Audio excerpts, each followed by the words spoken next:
Sebelumnya saya mengucapkan terima kasih banyak kepada Bapak dan Ibu yang sudah meluangkan waktunya untuk dapat join di acara User Plantation Community pada hari ini.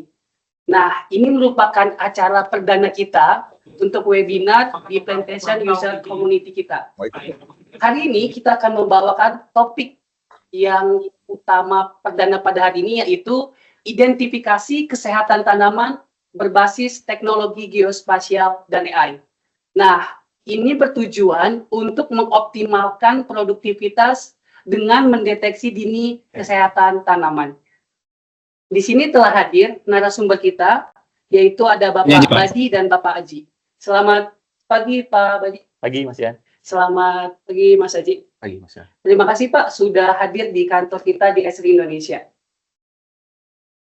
Nah, saya ingin sedikit mengingatkan kepada Bapak dan Ibu, bagi yang belum bergabung di komunitas kita, di Plantation User Community Esri Indonesia, di layar itu ada barcode. Nah, Bapak dan Ibu bisa scan barcode untuk dapat join, bergabung di community User Esri Indonesia. Sedikit menjelaskan apa itu Plantation User Community Esri Indonesia. Nah, ini merupakan suatu forum berkumpul untuk berbagai pengetahuan dan bertukar pikiran tentang aplikasi dan solusi geospasial, khususnya di sektor perkebunan. Nah, pastikan Bapak dan Ibu merupakan orang pertama yang mengetahui informasi dari S Indonesia, perihal newsletter, dan berita terkini seputar GIS, khususnya di sektor perkebunan. Sedikit menjelaskan tentang tim SRI Indonesia, khususnya di Plantation. Yang pertama ada Bapak Satria Salaja selaku Sales Manager. Kemudian untuk Account Manager, yaitu ada Johan Irpanda dan Bayu Aji Harimurti. Dan dibantu oleh tim spesialis, solution spesialis kita, ada Yoga Abdillah selaku Solution Team Lead, dan Anissa Citra Hasana dan Dika Ahmad Lojikin Solution Strategis. Oke, mungkin untuk pertanyaan Bang. Baik, pada hari ini saya akan memperkenalkan narasumber kita. Yang pertama ada Bapak Badi Haryadi. Beliau adalah GIS Senior Assistant, Senior Assistant Manager di Wilmart International. Nah, saya akan membacakan sedikit profil dari Pak Badi. Pak Badi merupakan seorang berpengalaman di bidang GIS lebih dari 15 tahun. Nah, beliau menyelesaikan sarjana geografi di Universitas Gadjah Mada, dan beliau menyelesaikan magister manajemennya di perkebunan INSTIFA. Kemudian Pak Badi saat ini berkontribusi dalam proyek GEI untuk mendeteksi deforestasi melalui analisis citra. Dan saat ini juga Pak Badi berkontribusi sebagai drone data provider pada program Precision Agriculture, bekerjasama dengan Will and NUS. Nah, untuk narasumber kita yang kedua, yaitu ada Mas Yanuar Aji Nugroho. Nah, Mas Yanuar ini merupakan data platform engineer di Esri Indonesia. Untuk profil dari Mas Yanuar, yaitu Mas Yanuar Aji berpengalaman di bidang GIS lebih dari 10 tahun. Nah, Mas Aji juga merupakan seorang praktisi GIS dan remote sensing. Mas Aji menyelesaikan sarjana kartografi dan penginderaan jarak jauh, serta menyelesaikan magister teknik geomatikanya itu di Universitas Gadjah Mada. Nah, sebelum kita memulai materi kita hari ini, saya ingin menginformasikan kepada Bapak dan Ibu para peserta webinar kita pada hari ini. Acara kita ini bersifat interaktif. Nah, jadi harapannya kita adalah jika Bapak dan Ibu memiliki pertanyaan, Bapak dan Ibu bisa drop langsung di chat. Nanti akan kita bantu bacakan pertanyaannya, kemudian narasumber kita akan bantu menjawab pertanyaan Ibu. Oke, untuk mempersingkat waktu, mungkin kita langsung saja nih kita mulai untuk topik yang pertama.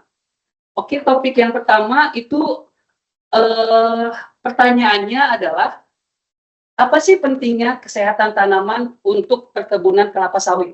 Nah, mungkin di sini saya minta bantu Pak Badi untuk menjelaskan dari perspektifnya Wilmart nih, yang sudah dihadapin Wilmart sebelumnya. Apa sih Pak pentingnya kesehatan tanaman untuk perkebunan kelapa sawit? Baik, terima kasih. Bismillahirrahmanirrahim. Assalamualaikum warahmatullahi wabarakatuh. Selamat pagi menjelang siang dan semoga kita semua selalu dalam keadaan sehat dan selalu dalam lindungan Allah. Sebelumnya izinkan saya untuk mengucapkan terima kasih kepada Esri Indonesia yang telah memberikan kesempatan kepada saya untuk menjadi narasumber pada webinar perdana Esri Indonesia Plantation User Community ini, yang mana sejujurnya di sini saya mungkin merasa belum layak ya, karena pastinya masih banyak narasumber-narasumber lain yang lebih kompeten dibandingkan saya. Namun dengan tanpa mengurangi rasa hormat saya kepada para peserta webinar, saya mohon izin untuk berbicara di sini dengan maksud berbagi, namun bukan menggurui rekan-rekan semuanya. Next slide.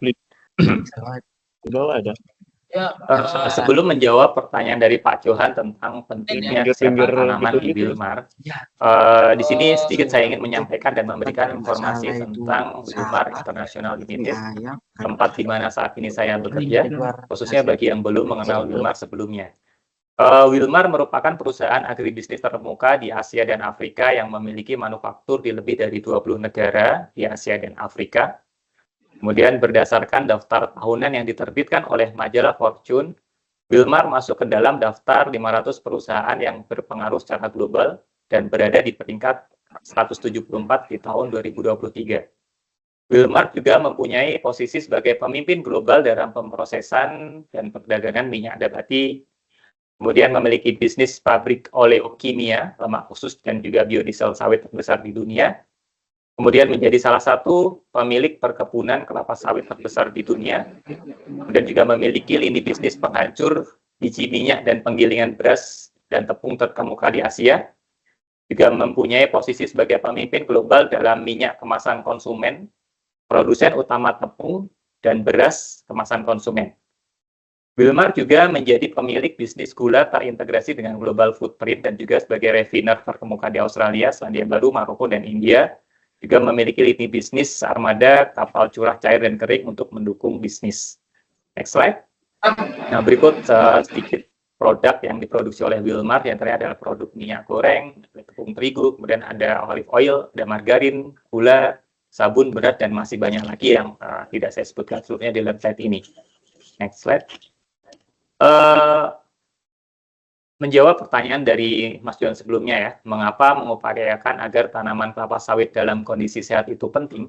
Pastinya kita sebagai petani memiliki harapan agar tandan buah yang kita hasilkan itu banyak. Kemudian selain banyak, karena bisnis utama perkebunan kelapa sawit ini adalah menghasilkan minyak CPO, kita juga berharap untuk mendapatkan oil extraction atau rendemen yang tinggi.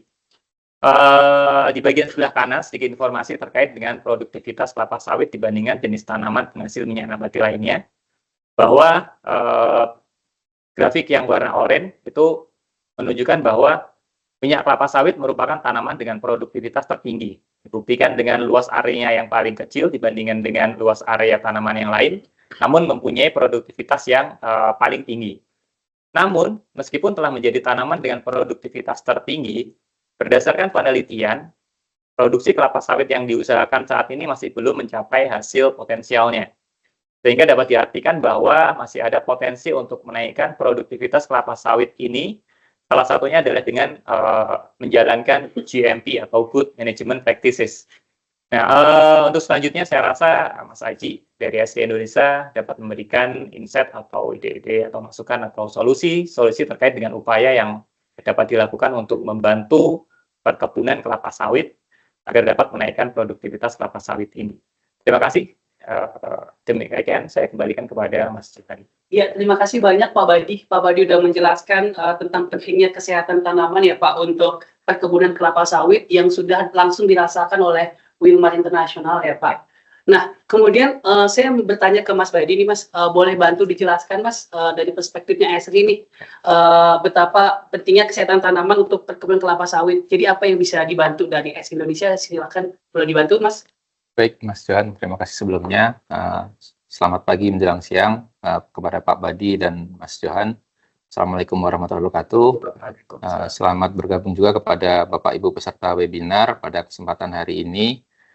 Sungguh suatu kehormatan bagi saya dengan kedatangan Pak Badi, kita bisa berkolaborasi pada kesempatan webinar kali ini.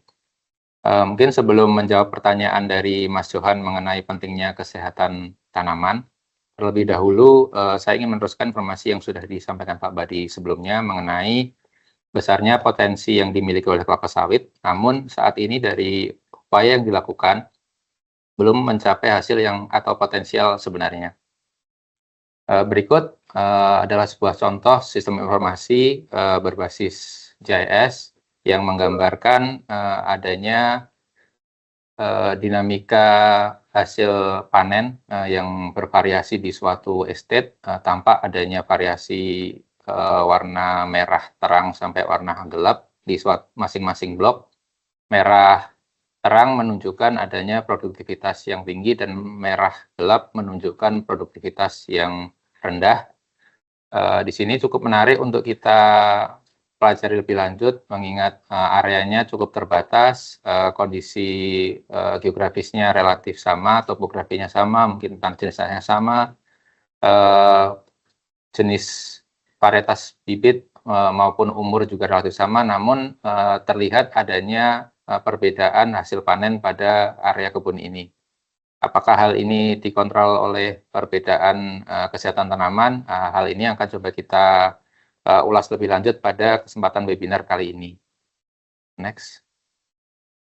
Baik, mengenai pentingnya kesehatan tanaman kaitannya dengan produktivitas tadi, dari penelitian sebelumnya terdapat hubungan yang kuat antara kesehatan. Masih di mute, Pak.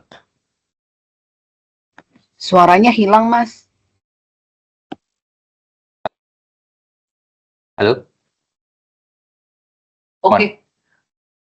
Mohon maaf, saya lanjutkan lagi.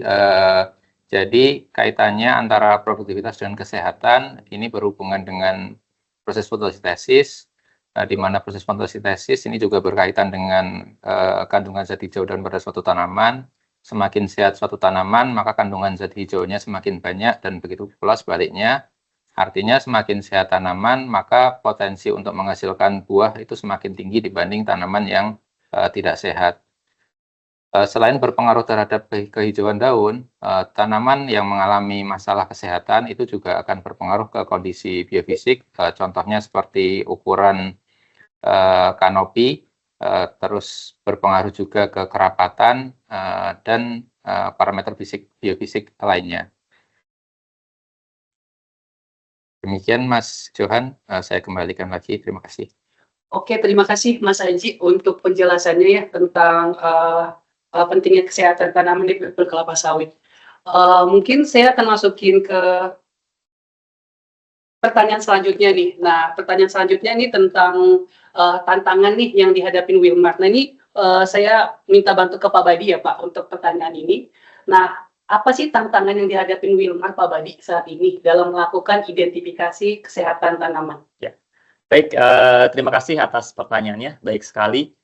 Terkait dengan apa yang disampaikan Mas Aji sebelumnya, bahwa pemanfaatan teknologi geospasial itu dapat mengefektifkan operasional perkebunan kelapa sawit, menurut saya itu sudah tepat sekali. Jadi di slide ini ditunjukkan bahwa Wilmar mengelola area perkebunan kelapa sawit dengan luas area mencapai sekitar 230.000 hektar yang tersebar di Indonesia, Malaysia, dan Afrika. Kemudian dengan luas area sebesar itu, jumlah pohon kelapa sawit yang dirawat itu kita dapat hitung ya, artinya dapat mencapai sekitar 30 juta pohon kelapa sawit.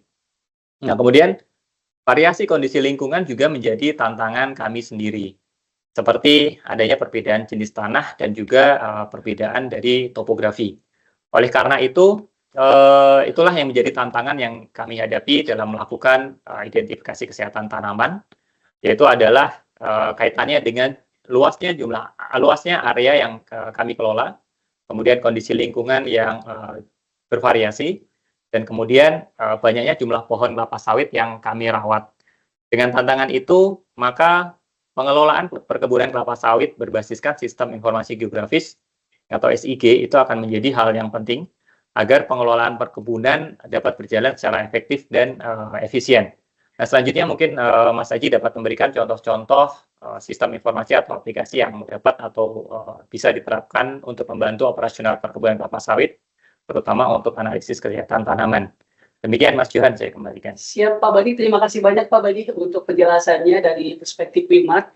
Nah, mungkin saya mau nanya ke Mas Aji, Mas, dari untuk perspektif Esri Indonesia sendiri, itu solusi-solusi apa sih Mas yang bisa diberikan ke customer dalam menghadapi tantangan-tantangan untuk melakukan identifikasi kesehatan tanaman, Mas? Boleh bantu di-sharing ke kita, Mas Aji? Baik, Mas Johan, terima kasih sebelumnya. Untuk menjawab tantangan yang ada mengenai luas wilayah dan variasi di lapangan, pemanfaatan teknologi GIS untuk membantu perencanaan perkebunan itu ruang lingkupnya cukup luas. Sebagai contoh, kita dapat memanfaatkan teknologi GIS ini untuk upaya pengelolaan inventory management dan monitoring.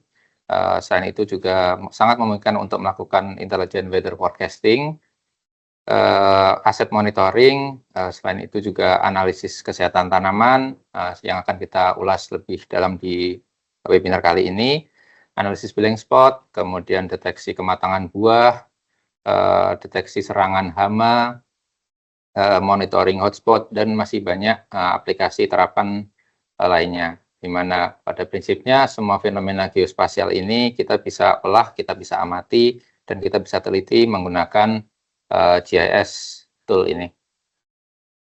Demikian Mas Johan, saya kembalikan, terima kasih. Oke, terima kasih banyak Mas Aji untuk penjelasannya ya Mas. Jadi solusi-solusi apa saja yang bisa diberikan ke customer untuk dalam menangani tantangan dalam mengidentifikasi kesehatan tanaman. Terima kasih Mas Aji. Nah, sekarang kita langsung memasukin ke pertanyaan selanjutnya.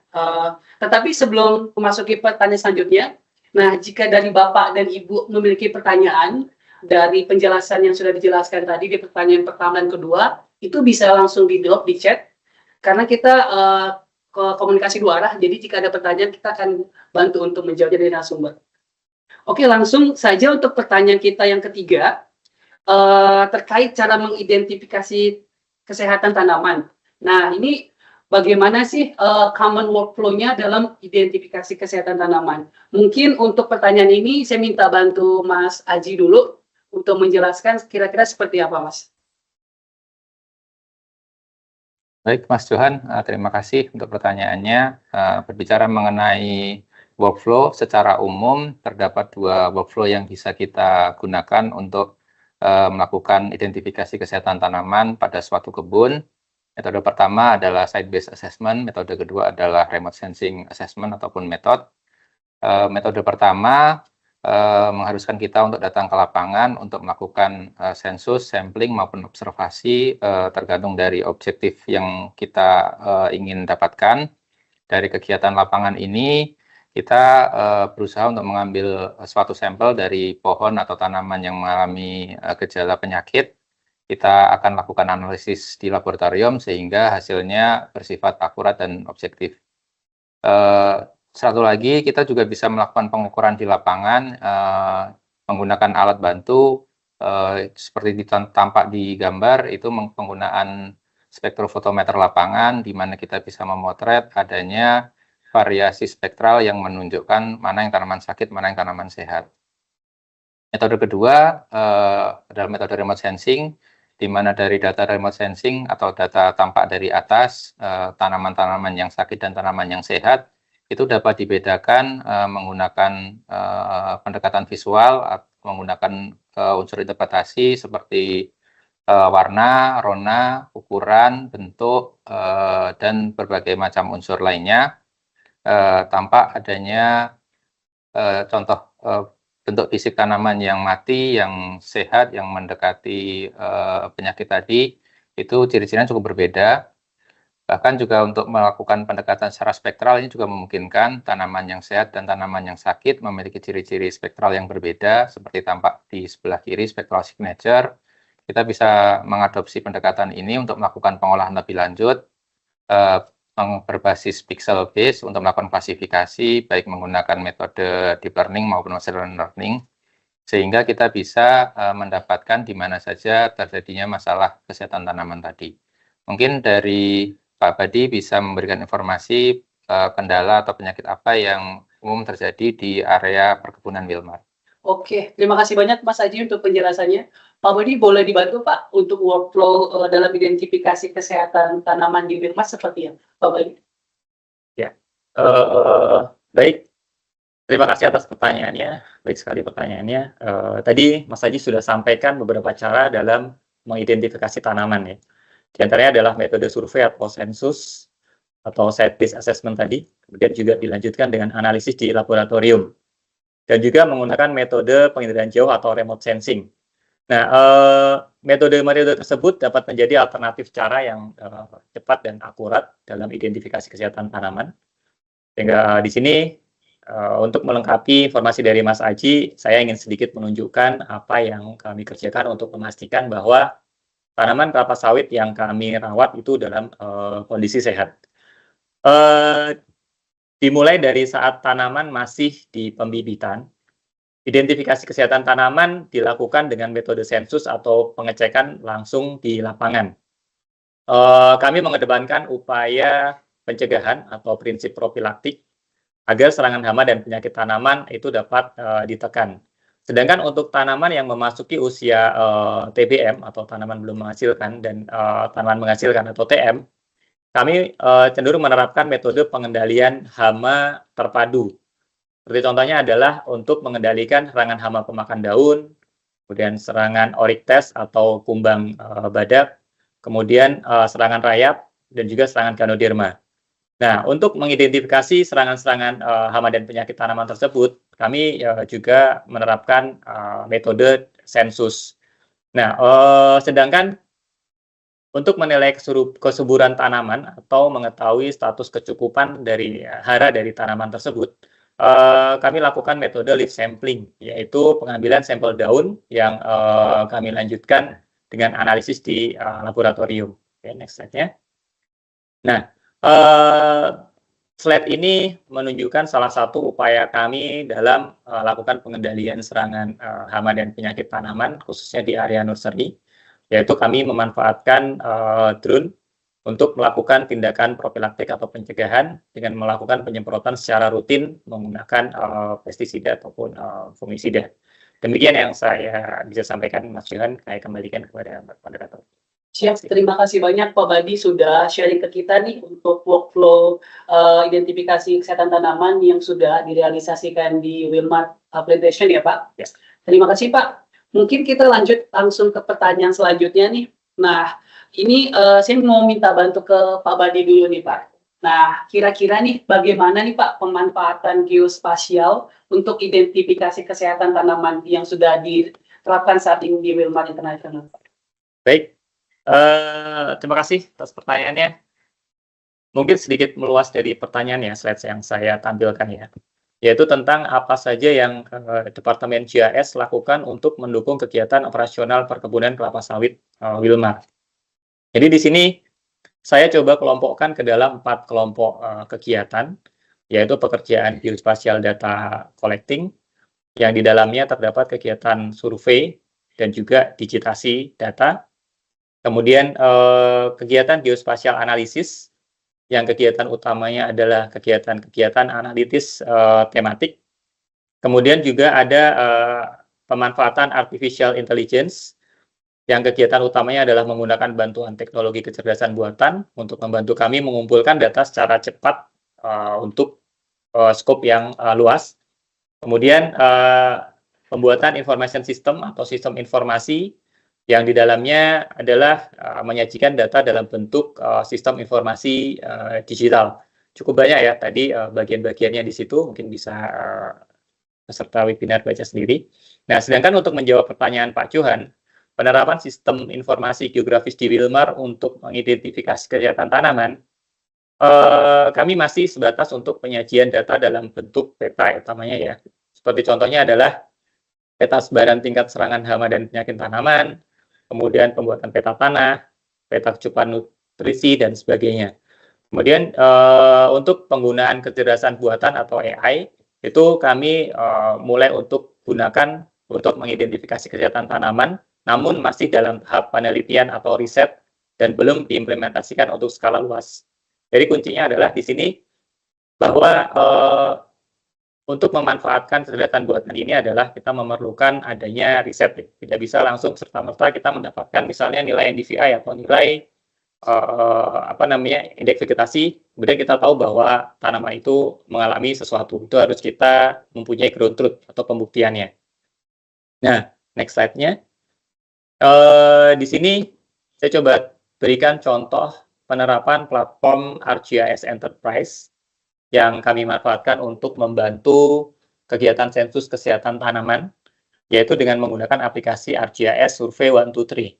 Jadi di sini kami memanfaatkan Survey 123 untuk melakukan audit tanaman, seperti bagaimana kondisi tanaman itu di lapangan, apakah hidup atau mati, kemudian bagaimana kondisi di sekitar tanaman itu sendiri seperti apa, kemudian kondisi serangan hama dan penyakit tanaman, dan sebagainya. Kemudian hasil survei ini selanjutnya kami sajikan dalam bentuk dashboard agar mudah untuk mengidentifikasi di mana lokasi-lokasi yang mengalami serangan hama atau penyakit tanaman. Selanjutnya saya rasa Mas Aji dapat memberikan informasi yang lebih banyak lagi yang telah dikembangkan di SD. Terima kasih. Saya kembalikan kepada moderator. Oke, terima kasih banyak Pak Badi untuk penjelasannya. Nah, saya minta bantu ke Mas Aji nih tentang pemanfaatan geospasial nih Mas, tentang identifikasi kesehatan tanaman. Mungkin boleh di-sharing Mas ke Bapak dan Ibu partisipan di sini tentang pemanfaatan geospasial seperti apa? Ya, terima kasih Mas John untuk pertanyaannya. Menarik juga untuk mendengar penjelasan yang disampaikan oleh Pak Badi, mengetahui sudah cukup luas pengaplikasian teknologi GIS di area kerja Wilmar, dari hulu hingga hilir, dari data collecting hingga analisis informasi hingga penyajian, semua sudah coba dikembangkan oleh Wilmar. Mungkin di sini saya akan coba menyampaikan posisi dari dukungan teknologi Esri untuk manajemen perkebunan. Jadi mungkin dari awal proses collecting, Esri menyediakan tool untuk memudahkan kegiatan collecting, baik itu sumber datanya dari sensor IoT. Kita memiliki aplikasi GeoEvent di mana data dari sensor kita bisa peroleh secara real time integrasinya, kemudian data-data cuaca juga kita bisa integrasikan secara real time. Data remote sensing dari satelit itu disediakan beberapa jenis data seperti Landsat dan Sentinel. Di Living Atlas kita bisa memanfaatkan API-nya untuk melakukan analisis lebih lanjut. Selain itu untuk akuisisi data drone, terdapat drone to map yang bisa kita gunakan untuk merencanakan dan mengolah data drone, baik itu sifatnya multispektral maupun RGB, tergantung dari sensor yang kita gunakan. Untuk kegiatan survei lapangan, terdapat survei 123, tadi sudah diberikan contoh oleh Pak Badi, formnya seperti itu. Kemudian ada juga teknologi field map dan workflows untuk mempermudah kegiatan survei di lapangan dan akuisisi data lapangan. Dari berbagai data sumber tadi, data tersebut kita bisa olah ke dalam suatu centralized database, enterprise database. Kita memiliki beberapa teknologi penyimpanan data. Dari data tadi, kita akan mudah mengolahnya menggunakan ArcGIS Pro, di mana di dalamnya terdapat sekumpulan tool untuk mendukung analisis, baik sifatnya spatial analysis, temporal analysis, 3D analysis, maupun deep learning yang akan kita bahas pada kesempatan kali ini. Dari pengolahan tersebut, kita bisa mendapatkan suatu output sebuah sistem informasi berbasis web, berbasis mobile, multiplatform, yang dimana dari pengolahan sistem informasi ini, sebagai contoh ada suatu dashboard yang memudahkan pemangku kebijakan untuk bisa membuat keputusan yang tepat terkait manajemen kebun. Next. Sebagai contoh, ini terdapat suatu analisis dampak dari serangan suatu hama di suatu kebun, di mana telah terjadi serangan hama ditunjukkan dengan area berwarna merah, kemudian kita bisa melakukan analisis zonasi buffer. Maksudnya dari analisis ini kita bisa mengetahui sejauh mana area serangan dan area yang mungkin terdampak.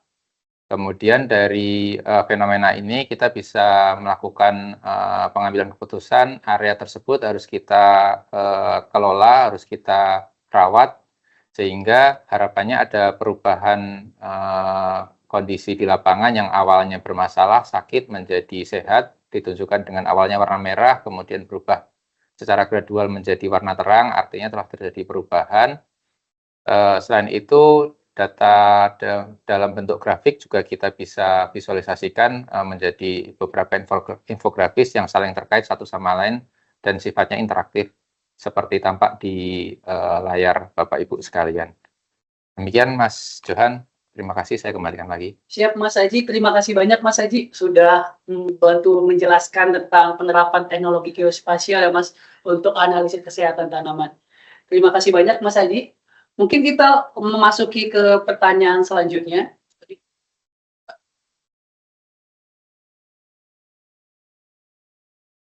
Oke, untuk pertanyaan selanjutnya. Nah, ini sama template-nya seperti Oke, sembari kita menunggu slide pertanyaan selanjutnya, kembali saya ingin mengingatkan kepada Bapak dan Ibu partisipan. Nah, kita sudah share ada 4 pertanyaan dan penjelasan dari narasumber. Nah, jadi jika Bapak dan Ibu memiliki pertanyaan, silakan di blog, di chat. Nanti pertanyaan itu akan kita bacakan dan kemudian akan dijawab oleh para narasumber kita.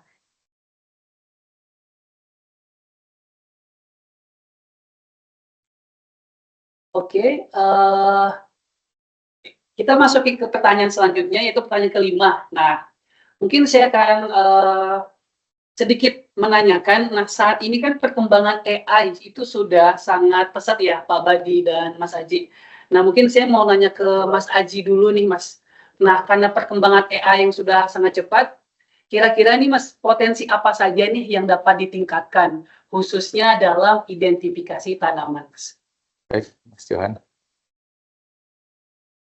Mungkin sebelum saya jawab lebih lanjut mengenai aplikasi AI di bidang kesehatan tanaman, mungkin bagi Bapak Ibu yang belum mengenal atau mungkin yang baru akan mencoba teknologi ini, apa tuh sebenarnya GeoAI atau posisinya GeoAI ini di bidang analisis kesehatan tanaman sebelah mana? Jadi GeoAI ini merupakan salah satu cabang dari perkembangan teknologi artificial intelligence yang bisa diaplikasikan di bidang geospasial, di mana pada pengaplikasiannya kita bisa menggunakan metode machine learning maupun deep learning untuk analisis di bidang-bidang geospasial.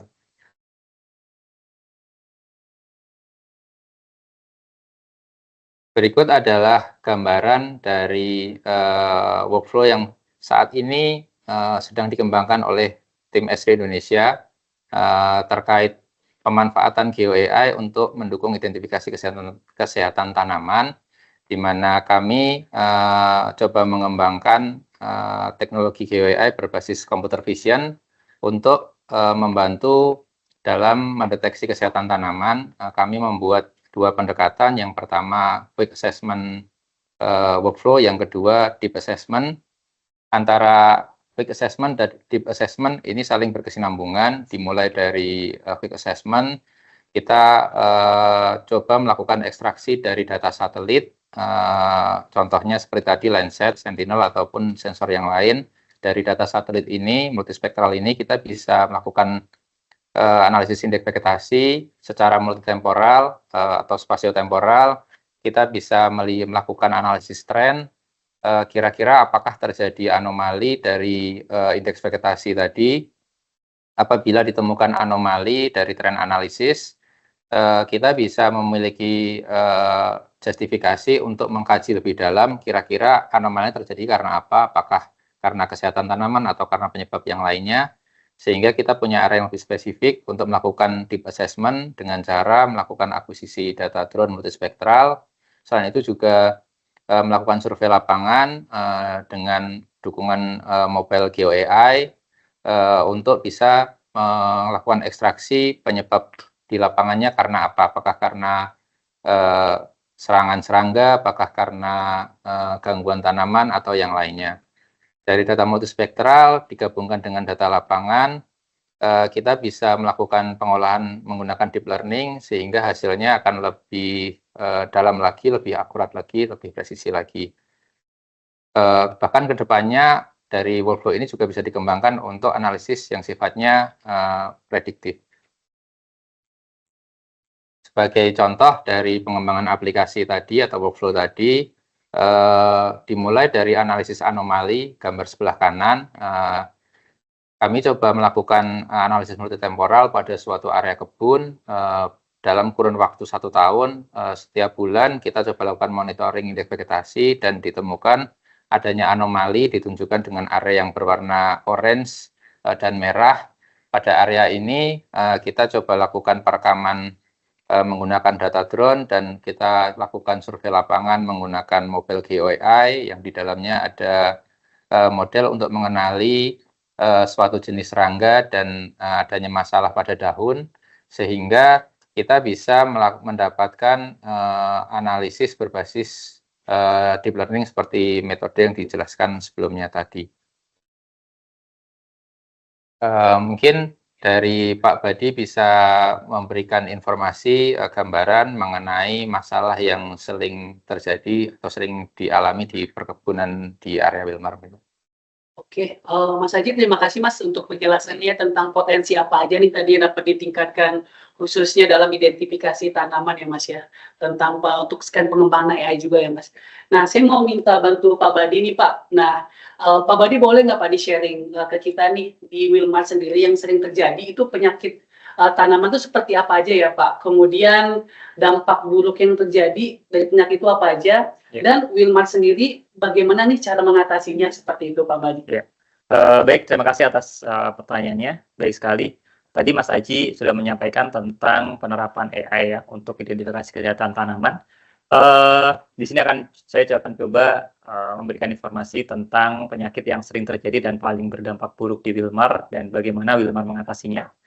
Seperti yang kita ketahui bahwa serangan hama dan penyakit tanaman itu dapat menjadi kejadian yang berdampak buruk ya. Bahkan mungkin dampaknya menjadi katastrofik atau malapetaka karena dapat membutuhkan waktu yang lama dan berbiaya besar untuk mengatasinya. Tentu saja ini menyebabkan penurunnya produksi kelapa sawit secara signifikan ya. Dari sisi pendapatan petani, kondisi ini dapat menyebabkan kerugian yang besar. Contoh serangan hama dan penyakit tanaman yang berdampak katastrofik diantaranya adalah serangan Ganoderma, serangan Oryctes, dan serangan ulat. Serangan hama dan penyakit tanaman tersebut itu dapat secara drastis menurunkan produksi karena tanaman mengalami stres dan tidak mampu memberikan hasil produksi yang maksimal. Nah, pada gambar pada slide itu serangan Ganoderma ditunjukkan oleh slide yang paling kiri, itu menyebabkan tanaman mati dan tumbang. Ditunjukkan dengan banyaknya titik-titik tanam yang kosong karena pohon kelapa sawitnya mati. Kemudian kasus penularannya yang cepat bahkan dalam hitungan bulan jika tidak segera ditangani, tanaman dapat saja tiba-tiba roboh dan mati. Kemudian penanganan Ganoderma yang kami lakukan itu sifatnya bukan menyembuhkan karena memang cukup sulit untuk menyembuhkan dari Ganoderma ini, serangan Ganoderma ini. Namun kami upayakan dapat memperpanjang usia produksi sebelum akhirnya pun tanaman akan tumbang atau mati. Begitu juga dengan serangan ulat. Kita tahu bahwa daun merupakan bagian tanaman untuk melakukan proses memasak atau fotosintesis. Tadi di slide awal Mas Haji juga saya sampaikan. Hasil akhirnya adalah dari fotosintesis itu hasil akhirnya adalah asimilat yang berfungsi untuk pertumbuhan vegetatif maupun generatif. Jika daun kelapa sawit mengalami serangan ulat, maka proses fotosintesis ini menjadi berkurang. Dampaknya adalah tanaman menjadi stres dan tidak mampu untuk berproduksi. Nah, ditunjukkan pada gambar pada slide 2 dari kiri, itu menunjukkan gambar-gambar daun-daun yang habis dimakan ulat. Untuk serangan Oryctes juga dapat berdampak pada produksi. Serangan masif Oryctes itu yang menyerang serangannya adalah pada pelepah kelapa sawit. Itu dapat menyebabkan pelepah mudah patah. Akhirnya adalah tanaman juga berkurang kemampuan dalam berfotosintesis sehingga produksinya pun menurun. Ditunjukkan pada gambar nomor 3 dari kiri.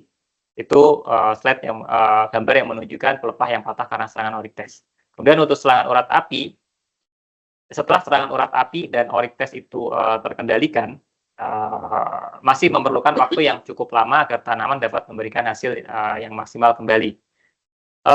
Selanjutnya, di gambar yang paling kanan, selain serangan hama dan penyakit tanaman, defisiensi unsur hara juga dapat menyebabkan penurunan produksi tandan buah segar. Perlu waktu beberapa minggu hingga beberapa bulan agar tanaman dapat kembali berproduksi secara optimal setelah dilakukan pemupukan. Nah, gambar tersebut menunjukkan adanya gejala defisiensi nutrisi dengan kenampakan warna daun yang cenderung menguning, yang mengindikasikan adanya atau mengalami gejala defisiensi nutrisi nitrogen atau Fa. Demikian Mas Johan yang dapat saya sampaikan dan saya kembalikan. Terima kasih. Ya, Pak Badi, terima kasih banyak Pak udah sharing ke kita nih ya Pak tentang langsung case yang terjadi di Wilmar. Ya. Nah, ini sepertinya banyak sekali nih Pak pertanyaan masuk nih dari Bapak-bapak dan Ibu-ibu. Sepertinya untuk pertanyaan yang terakhir itu banyak peminatnya ini Pak sepertinya. Mungkin coba kita bacakan aja ya Pak pertanyaan dari beberapa partisipan kita. Mungkin yang pertama saya akan bacakan pertanyaan dari Bapak Ardian. Nah, Pak Ardian bertanya, selain kelapa sawit, tanaman apa saja yang bisa diidentifikasi kesehatan tanamannya? Mungkin ini bisa dibantu sama Mas Aji ya. Pertanyaan dari Pak. Pak Ardian. Baik, Pak Ardian, terima kasih untuk pertanyaannya. Mungkin saya langsung jawab aja berdasarkan pengalaman yang kami coba implementasikan. Selain kelapa sawit, eksplorasi yang sudah coba kami lakukan itu untuk menganalisis kesehatan tanaman pada jenis akasia dan juga sengon. Itu secara workflow dan secara teknologi pendekatannya hampir sama dengan menggunakan data multispektral dan deep learning maupun data satelit itu bisa atau memungkinkan untuk dilakukan. Oke, siap. Terima kasih banyak Mas Haji penjelasannya. Mungkin pertanyaan selanjutnya saya ke Pak Badi. Pak Badi, di sini ada pertanyaan dari Pak Sugeng Hardinal. Nah, apakah GEI ini produk dari Esri atau Wilmar melakukan develop sendiri, Pak? Baik, terima kasih atas pertanyaan dari Pak Sugeng ya. GEI ini produk dari Esri atau Wilmar melakukan develop sendiri. Jadi yang saya tahu ya, Esri itu menyediakan tools dan di dalamnya itu terdapat salah satunya adalah deep learning framework dan itu menjadi bagian dari GEI. Nah, untuk kami di Wilmar sendiri, karena kami bergerak di bidang perkebunan kelapa sawit ya, terutama saya di situ, jadi kami memanfaatkan tools yang dimiliki oleh Esri tersebut, kemudian kami coba develop ketika kita ada kebutuhan ya, case khusus, kami develop sendiri atau bekerja sama dengan Esri untuk memberikan solusi. Jadi memang GeoAI yang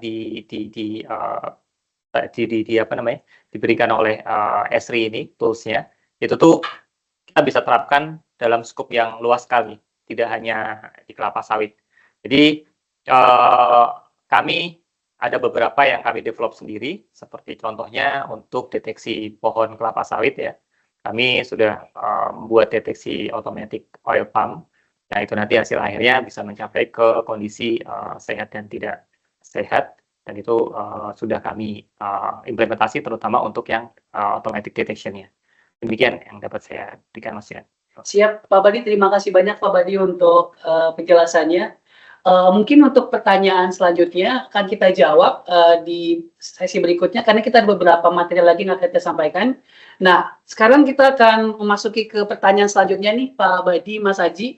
Nah, di sini pertanyaan selanjutnya, kalau kita membahas tentang kesehatan tanaman, hal ini kan berkaitan ya Mas ya dengan nutrisi tanaman. Pertanyaan saya nih ke Pak Badi sama Mas Haji. Bagaimana sih nutrisi tanaman dapat mempengaruhi kesehatan tanaman? Mungkin saya minta bantu dari Pak Badi dulu, Pak. Kira-kira seperti apa, Pak Badi? Baik, terima kasih atas pertanyaannya. Baik sekali. Justus von Liebig mengatakan bahwa jika salah satu unsur tanaman itu hilang atau kekurangan unsur hara, pertumbuhan tanaman akan terhambat meskipun unsur-unsur lainnya berlimpah. Jadi penjelasannya begini. nutrisi mempunyai peranan penting dalam pertumbuhan dan produksi tanaman kelapa sawit. Sebenarnya tidak hanya kelapa sawit, tapi juga tanaman yang lain pun sama. Nutrisi yang dibutuhkan oleh tanaman kelapa sawit ini dikelompokkan ke dalam makronutrien dan juga mikronutrien. Nah, makronutrien merupakan nutrisi yang diperlukan dalam jumlah yang banyak. Contohnya adalah seperti N, P, K, Mg, Ca, dan juga S. Sedangkan untuk mikronutrien itu nutrisi yang dibutuhkan dalam jumlah sedikit, namun mempunyai peran yang sangat penting. Seperti contohnya adalah B, boron, Zn, Cu, Mn, Mo, Ci, Ne, dan Fe. Kemudian makronutrien seperti yang tadi saya sebutkan ya, itu diperlukan oleh tanaman dalam jumlah yang besar, mikronutrien sedikit. Namun peran mereka itu sangat penting dalam menjalankan berbagai proses fisiologi tanaman.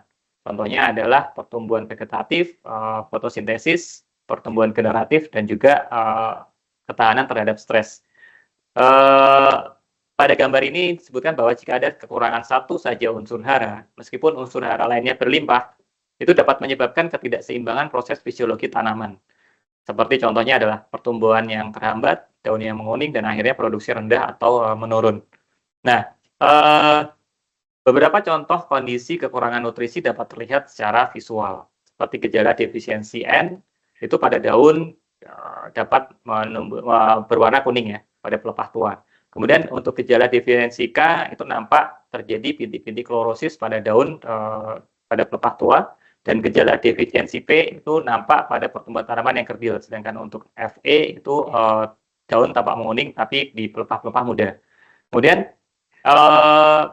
di sini sintesis klorofil itu melibatkan unsur N, Mg, Fe, Mn, Cu, Zn, S, dan O, sehingga kekurangan klorofil yang biasanya ditunjukkan dengan daun yang berwarna kuning itu dapat menjadi indikator kurangnya satu atau lebih unsur-unsur hara tersebut. Nah, dengan adanya kenampakan visual dari gejala defisiensi nutrisi di atas, itu menjadi potensi untuk dapat dideteksi atau diidentifikasi ya, menggunakan teknologi kecerdasan buatan, seperti contohnya adalah kita menggunakan teknologi computer vision. Saya rasa Mas Haji dapat memberikan penjelasan yang lebih komprehensif lagi terkait dengan teknologi AI ini. Saya kembalikan ke Mas. Siap Pak Badi, makasih banyak Pak sudah menjelaskan tentang bagaimana nutrisi tanaman ini dapat mempengaruhi kesehatan tanaman ya Pak. Nah, kemudian ke Mas Haji nih Mas, saya juga penasaran ini tentang nutrisi ini ya Mas ya. Boleh dijelaskan nggak ya Mas tentang bagaimana workflow deteksi definisi untuk defisiensi untuk nutrisi ini seperti apa ya Mas di ASRI Indonesia? Baik, Mas Johan, terima kasih. Terima kasih juga Pak Badi atas penjelasan yang cukup komprehensif mengenai permasalahan defisiensi nutrisi, pentingnya apa, ciri-ciri fisiknya seperti apa. Dari ciri-ciri fisik tersebut, kita coba adaptasi bagaimana kenampakannya secara visual pada suatu data imagery, data drone.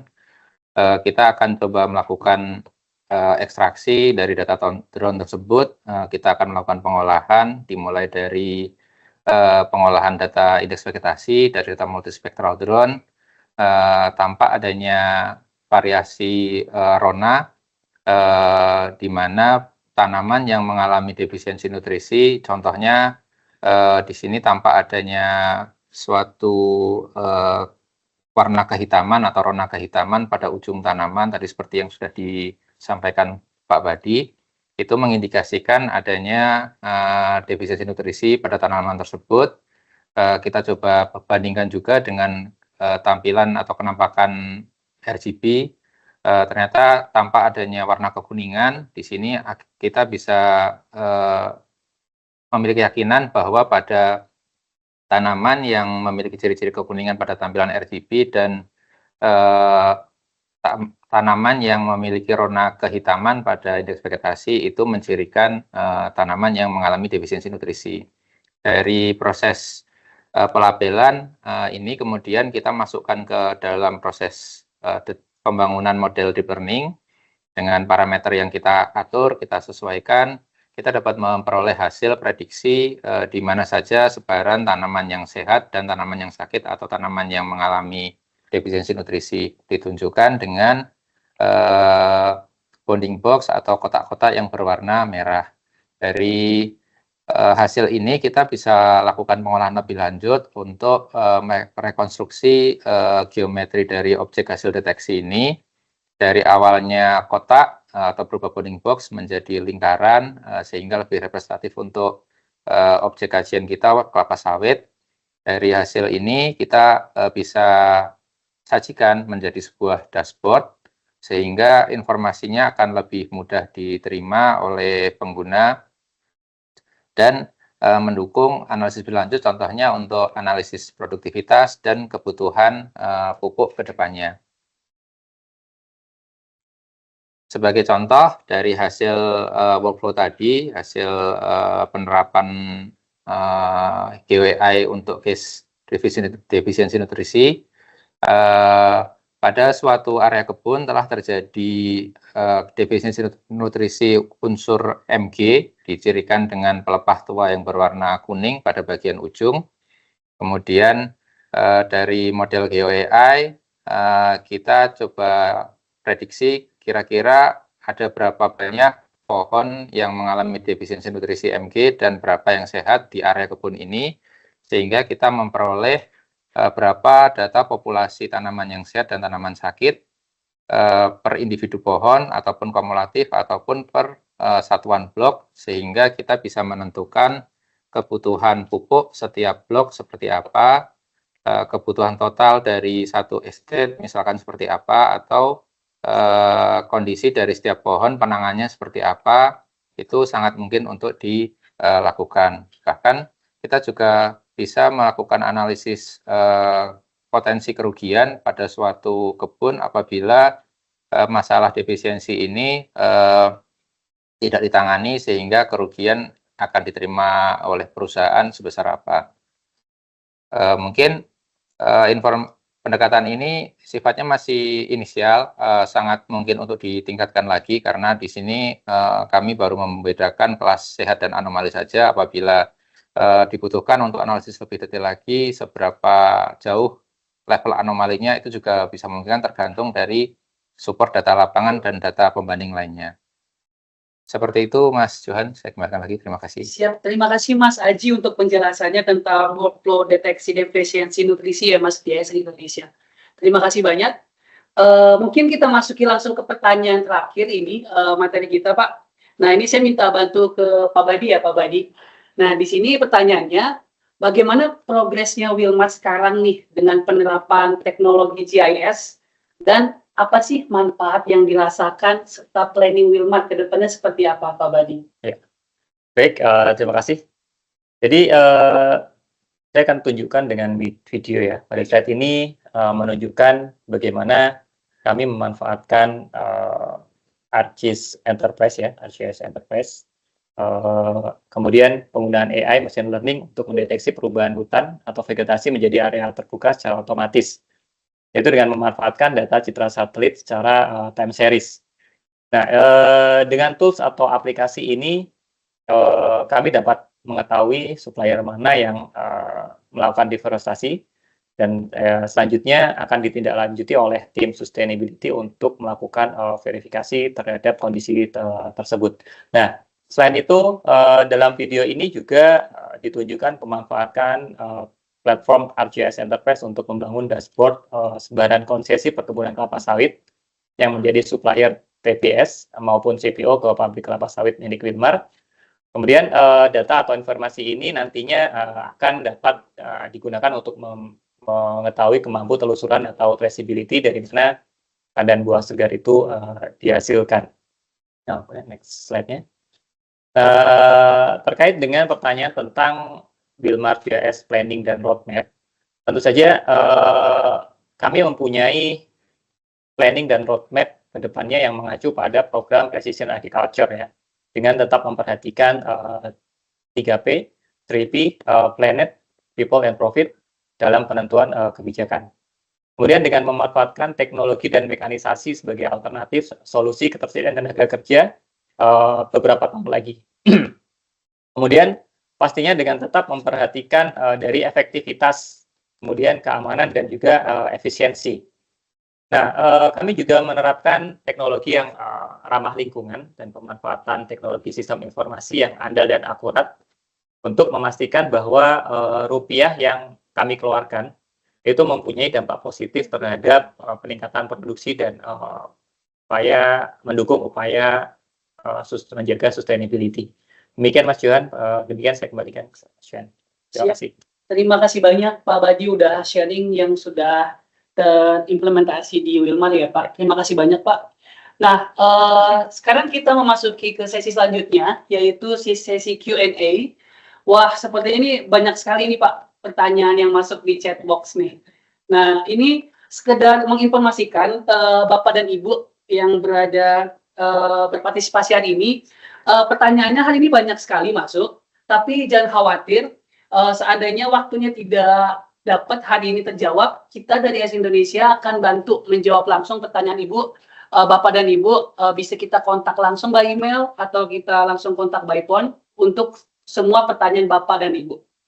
Oke, mungkin kita pilih untuk beberapa pertanyaan dulu. Yang pertama mungkin dari Global Papua Abadi, pertanyaannya, apakah Deep Learning Framework-nya sudah termasuk ke dalam ArcGIS Enterprise atau tidak? Nah, mungkin dibantu oleh Mas Aji. Baik, Mas Johan, terima kasih untuk pertanyaannya dari Global Papua Abadi. Untuk ArcGIS platform, ArcGIS Pro khususnya, itu sudah dilengkapi dengan beberapa framework deep learning dan sifatnya sudah terpilih, artinya Esri sudah memilah-milah mana network yang performanya bagus untuk berbagai tema.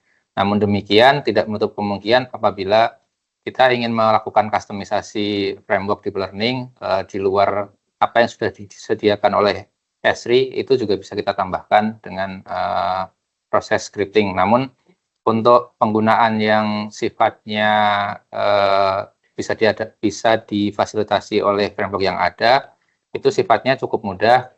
Ada GUI yang bisa kita gunakan dan itu tidak membutuhkan kemampuan programming, sehingga cukup bisa diaplikasikan oleh semua orang yang background-nya non-IT. Oke, terima kasih banyak Mas Haji untuk jawaban dari pertanyaan Global Papua Abadi. Kemudian saya mau ke Pak Abadi. Pak Abadi, saya boleh dibantu ya Pak? Ini ada pertanyaan dari Pak Uparton Sinaga. Nah, pertanyaannya, drone dengan sensor hyperspektral dan multispektral itu kan identik nih, hanya dapat mengidentifikasi dari daun. Apakah bisa juga mengidentifikasi kesehatan tanaman dari batang dan akar? Pertanyaannya ini ya. Jadi di sini ada sensor hiperspektral dan multispektral, itu identik dengan identifikasi dari daun. Sebenarnya tidak hanya itu saja. Kita bisa memanfaatkan hiperspektral dan multispektral itu bahkan untuk mencari tahu bagaimana tingkat kematangan dari buah atau dari kalau di sawit ya, kematangan buah seperti apa. Nah, untuk apakah bisa untuk mengetahui kesehatan tanaman dari batang dan akar? Ini saya nangkepnya seperti ini. Jadi kita gunakan sensor multispektral, kemudian kita coba untuk melihat bagaimana kondisi batang dan akar itu dari reflektans, dari pantulan dari sensor tersebut itu seperti apa. Saya rasa itu tergantung dari ke arah mana tujuan dari apa yang ingin dicari jawabannya seperti apa. Jadi ini bisa disebut sebagai riset ya. Apakah memang salah satu indeks atau band atau mungkin indeks vegetasi atau indeks percampuran dari spektrum itu mempunyai korelasi atau tidak dengan yang disebut sebagai tadi tanaman kesehatan, batang yang sehat ataupun akar yang sehat itu seperti apa. Saya rasa itu perlu adanya penelitian spesifik ya, khusus ya, secara spesifik ya, Pak Sinaga. Demikian Pak yang saya bisa berikan jawaban. Oke, terima kasih banyak Pak Badi udah menjelaskan ke Pak Sinaga dan pertanyaan Pak Sinaga. Nah mungkin kita satu pertanyaan lagi nih Pak. Ada satu, oke. Pertanyaannya ini dari Palma Serasia, dari Pak Joseph Melanton. Nah ini kita akan bacakan Pak pertanyaannya. Selamat siang. Apa saja tantangan utama dalam mengintegrasi data geospasial dengan AI untuk identifikasi kesehatan tanaman? dan bagaimana cara mengatasi tantangan tersebut. Mungkin dari Mas Aji ya, untuk bisa bantu pertanyaan dari Pak Joseph. Ya, baik Pak Joseph, terima kasih atas pertanyaannya mengenai integrasi data lapangan dengan penerapan metode ini ya Mas. Ya, betul sekali. Untuk tantangannya sebenarnya tergantung dari kondisi data Pak. Apabila data lapangan tadi diperoleh dari survei, misalkan dari GPS, kemudian ada tim ke lapangan melakukan survei, melakukan plotting, kemudian dari informasi data lapangan tadi diperoleh posisi X, Y dari suatu masalah kesehatan tanaman, bisa apapun penyebabnya, kemudian kita coba plot di atas imagery, kita coba lihat apakah ada hubungannya antara posisi tadi dengan fenomena kesehatan tanaman. Apabila hal ini sudah dilakukan, posisi tadi bisa diekstrak ke dalam GIS tool, di atas imagery data. Kita bisa lakukan reverse engineering apabila metode yang ada belum kita miliki. Kita bisa cacah kira-kira apa yang jadi ciri-ciri fisik dari data imagery yang kita miliki yang bisa menjelaskan adanya masalah atau penyakit di lapangan tadi. Itu juga yang kami lakukan untuk menghasilkan solusi deteksi anomali nutrisi tadi yang seperti yang ditampilkan pada slide sebelumnya. Prosesnya reverse engineering. Siap Mas Aji. Mas Aji, sorry satu lagi Mas, ini masih Pak Joseph, ada pertanyaan lanjutan ternyata. Nah, dia bilang, kemudian bagaimana peluang karir bagi seorang di bidang IT nih yang ingin beralih memulai karir ke bidang GIS dengan fokus pada ArcGIS? Apa nih yang harus dipertimbangkan dalam keterampilan dan pengalaman yang dibutuhkan? Terlebih di industri kelapa sawit, tidak terlepas dari yang namanya GIS. Ini masih pertanyaan Pak Joseph ya. Boleh dibantu Mas Aji? Baik, terima kasih untuk pertanyaan susulannya Pak Joseph. Menarik sekali ini pertanyaannya mengenai peluang karir. Peluangnya sebenarnya menurut saya cukup sama antara seorang yang berawal dari bidang geospasial kemudian belajar AI ataupun sebaliknya dari IT kemudian belajar geospasial dan AI, itu peluangnya sama karena perkembangan teknologi saat ini itu memudahkan semua orang, tidak melihat background-nya, semua orang diberikan tool yang user friendly. Bahkan perkembangan teknologi saat ini seperti teknologi AI, seperti ChatGPT, seperti banyaknya prompt atau generatif AI yang kita bisa gunakan, kita bisa gunakan alat bantu tadi untuk mempelajari bidang yang di luar kita punya basic IT yang kuat, misalkan kita pengen belajar di bidang geospasial, namun tetap fondasinya tetap harus kita miliki pemahaman keruangan, pemahaman spasial, apa itu koordinat, apa itu sistem preferensi, mungkin itu yang tetap harus dikejar di luar pengalaman teknikal dari orang yang akan mencoba sesuatu yang baru tadi. Mungkin seperti itu Mas, semoga bisa menjawab. Ya Mas Haji, terima kasih banyak Mas Haji sudah sharing untuk pertanyaan dari Pak Joseph ya, dari Palmas Rasih. Nah mungkin pertanyaan terakhir ya untuk Pak Badi. Nanti untuk pertanyaan yang lainnya dari mulai Pak Agung, Pak Umar, itu belum terjawab semua, nanti kita bantu jawab, kita emailkan atau langsung kita call untuk jawabannya, karena waktu terbatas. Dan mungkin ini pertanyaan terakhir dari ANNPC, pertanyaannya ke Pak Badi. Pak Badi izin bertanya, untuk algoritma indeks vegetasi yang digunakan, biasanya Wilmar menggunakan algoritma apa? Apakah NDVI atau PARI atau algoritma lainnya? Terima kasih. Baik, terima kasih. Bagus tadi pertanyaannya. Jadi, mengenai indeks vegetasi itu sebenarnya tergantung dari apa yang kita cari. Sebenarnya banyak sekali literatur ya, referensi yang bisa kita dapatkan di jurnal-jurnal penelitian ilmiah. Mengenai NDVI atau VARI, sebenarnya kalau dari kami untuk terutama ini sekarang kami sedang mencoba untuk mencari nutrisi ya. Itu kami mencoba untuk mengevaluasi kandungan nutrisi yang ada di pohon kelapa sawit itu dalam bentuk di kanopi itu tidak hanya dengan menggunakan 2 atau 3 indeks vegetasi, tapi kita coba untuk menganalisis bahkan lebih dari belasan atau lebih dari 20 puluhan dari indeks vegetasi yang kita coba untuk kita cari mana yang bisa memberikan respon terbaik terhadap hasil lab ya. Jadi intinya adalah seperti ini.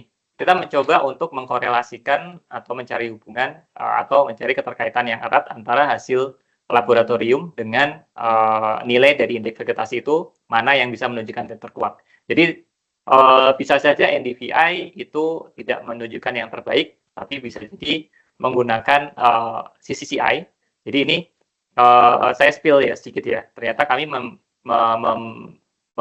menemukan satu indeks vegetasi yang cukup memberikan performa yang baik, itu CCCI. Itu rumusnya adalah NDRA dibagi dengan NDVI, yaitu bisa memberikan hasil yang respon yang lebih cukup baik lah dibandingkan dengan NDVI dan NDRA itu sendiri. Namun yang perlu jadi catatan adalah sensor yang kita gunakan itu harus memiliki band NIR ya, dan juga REDH. Kalau vari itu kan RGB saja ya kita gunakan. NDVI itu memanfaatkan NIR juga. Jadi seperti itu. Jadi kita tergantung dari ke arah mana kita akan melakukan penelitian, apa yang mau kita jawab atau kita coba cari. Kita punya hipotesis, nanti kita coba cari apa jawaban dari hipotesis tersebut. Kesimpulan dari hipotesis yang kita punya. Demikian yang bisa saya sampaikan. Terima kasih. Wah, sangat detail sekali ya Pak penjelasannya dari Pak Badi. Terima kasih banyak Pak Badi. Sama. Baik Bapak dan Ibu sekalian, mungkin untuk pertanyaan sesi Q&A kita sudahi dulu. Nanti untuk pertanyaan yang lain yang belum terjawab nanti kan kita bantu jawab. Nah, di sini Bapak dan Ibu bisa melihat di layar, di situ ada form survei. Nah, kita mau minta bantuan kepada Bapak dan Ibu sekalian agar dapat mengisi form survei. Nah, 2 orang beruntung akan mendapatkan hadiah dari Esri Indonesia. Hadiahnya akan kita kirim. Jadi mohon bantuannya agar dapat di-scan barcode form surveinya di layar. Selain itu saya ingin menginformasikan juga untuk di minggu depan Esri Indonesia mengadakan webinar juga DLO. DLO itu adalah Direction Live Online, di mana Esri Indonesia akan share mengenai highlight dan takeaway dari Esri USAID Conference di tahun ini. Nah, bagi Bapak Ibu yang tertarik dan ingin join, itu bisa langsung daftar di webinar itu di link di bawah nih. Terima kasih banyak. Sampai jumpa di acara webinar selanjutnya.